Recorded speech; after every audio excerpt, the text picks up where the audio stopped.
Stereotip orang Indonesia itu malas. Orang Indonesia itu termalas.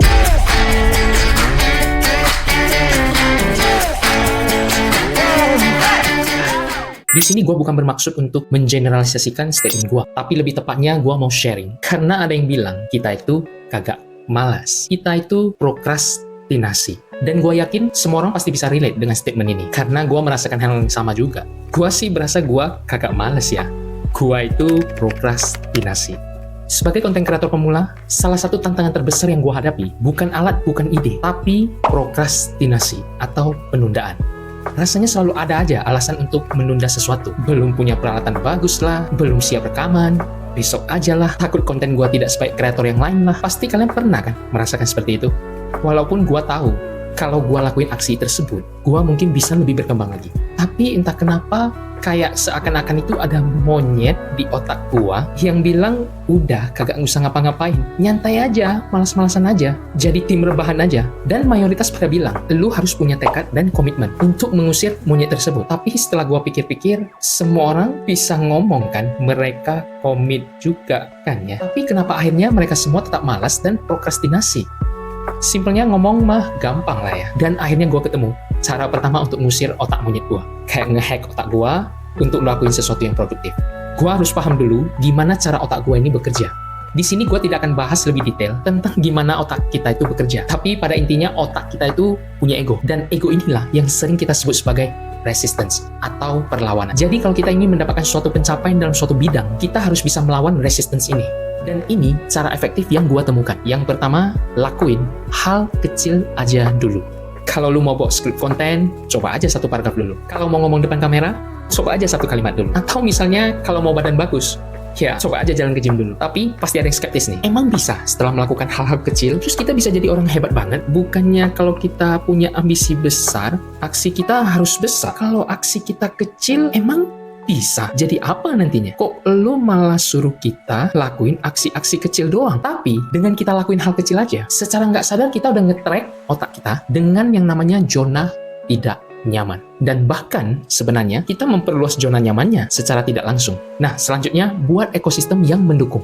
Lu bisa buat area kerja lu senyaman mungkin, sehingga lu akan betah untuk berkreativitas. Contoh seperti yang gue lakuin sekarang ke kalian. Gue udah nge-setup sekian banyak ekosistem dalam ruang studio gue ini. Kalau misalnya gak ada ekosistem terhadap mic, lighting, kamera, seperti yang lu lihat dan dengar ini, mungkin gue kagak akan pernah bikin video ini juga.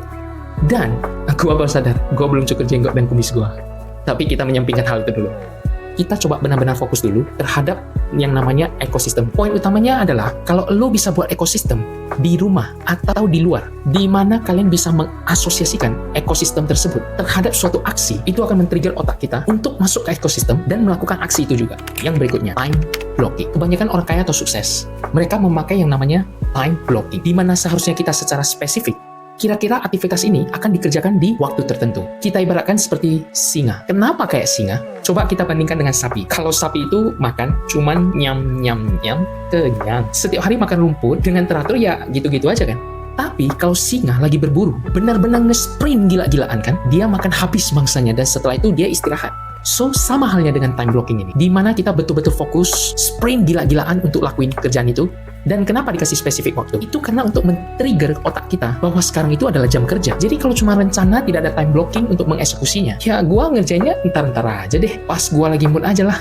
Tapi dengan ada spesifik waktu, pasti bisa bikin otak kita sadar kita harus menyelesaikannya. Nah, mungkin sekarang ada yang berasa, gua udah lakuin itu semua, tapi entah kenapa ego gua itu masih lebih besar. Yang gua bilang resisten itu tadi, atau perlawanan tadi, seperti kagak mau keluar dari zona nyaman. Buat kalian yang se-ekstrim itu, biasanya itu karena tekanan sosial. Dan yang gue lakuin biasanya adalah akuisisi identitas. Dimana gue akan trigger otak gue dulu. Gue tahu nih ego di otak gue. Kemudian gue kasih tahu otak gue ini, gue itu udah orang yang beda. Nah, dari sana resisten itu akan turun. Di sini gue bukan mengatakan identitas gue itu si paling jago konten, si paling pintar, si paling tahu semuanya. Analoginya gini, gue cuma bilang gue konten kreator. Gue kagak bilang gue paling hebat jadi seorang konten kreator. Jadi dengan mengakuisisi identitas-identitas ini, kalian itu mengasosiasikan diri kalian dengan aksi-aksi identitas tersebut. So, buat kalian yang mau melawan melakukan prokrastinasi. Mungkin cara ini membantu. Dan saat kalian sudah melakukan aksi ini secara konsisten, kalian akan mendatangkan progres yang akhirnya akan memberikan kalian motivasi untuk mempertahankan apa yang udah kalian akuisisi. Dan hai untuk kalian semua, buat yang belum kenal gua Suandi Gojali. Di channel ini gua akan sharing